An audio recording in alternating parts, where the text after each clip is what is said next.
Welcome back. You've learned to build workflows that work. Today, we're going to learn to build workflows that work well, even under heavy load, with large data sets, and in demanding production environments. We're talking about performance and scaling. These are the concerns of a senior automation engineer, and mastering them will set you apart from the crowd. First, let's understand how n8n executes workflows. By default, n8n runs workflows synchronously, one step at a time, in order. This is fine for most use cases, but n8n also supports queue mode, which is designed for high-volume production environments.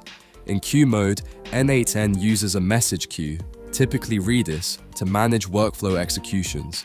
When a trigger fires, instead of executing the workflow immediately, n8n adds it to the queue. Worker processes then pick up jobs from the queue and execute them. This allows you to run multiple workflows in parallel and to scale horizontally by adding more worker processes.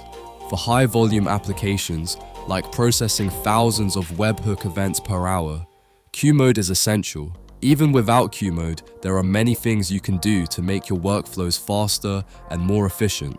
First, minimize API calls. Every HTTP request takes time. If you can get all the data you need in one API call instead of 3, do it. Look for API endpoints that support bulk operations. Second, use expressions wisely. Complex expressions in nodes can slow down execution when processing large lists. If you're doing heavy data manipulation, use a code node instead. It's often faster. Third, filter early. Use an if node or a filter node as early in the workflow as possible to eliminate items you don't need to process. Don't do expensive operations on data you're going to discard anyway. Fourth, avoid unnecessary nodes. Every node adds a small overhead. Keep your workflows lean. If you can accomplish something in one node, don't use 3. When reading large data sets, like a Google Sheet with 10,000 rows, don't try to load everything at once. Use pagination to read the data in chunks of 100 or 500 rows at a time. Process each chunk, then move to the next.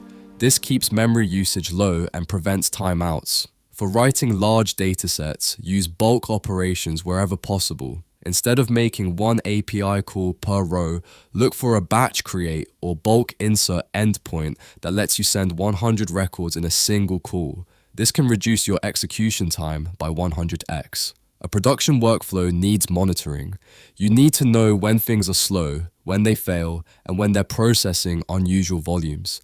Set up execution time alerts. If a workflow normally takes 30 seconds but suddenly takes 5 minutes, something is wrong. n8n's execution history shows you timing data for every run. Review it regularly. Use the error trigger workflow from week 3 to get instant alerts on failures. And consider setting up a heartbeat workflow, a simple workflow that runs every 5 minutes and sends a ping to a monitoring service. If the ping stops, you know n8n is down. Building for performance and scale is what makes the difference between a hobby project and a production system. By understanding execution modes, optimizing your workflows, handling large datasets efficiently, and monitoring your system, you build automations that are reliable, fast, and ready for the real world. In your project today, you'll profile an existing workflow and apply performance optimizations.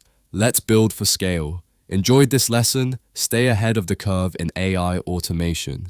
Join our newsletter at news@makeittakeit.org for the latest news, tips, tool updates, and upcoming events delivered straight to your inbox. We would love to have you in our community.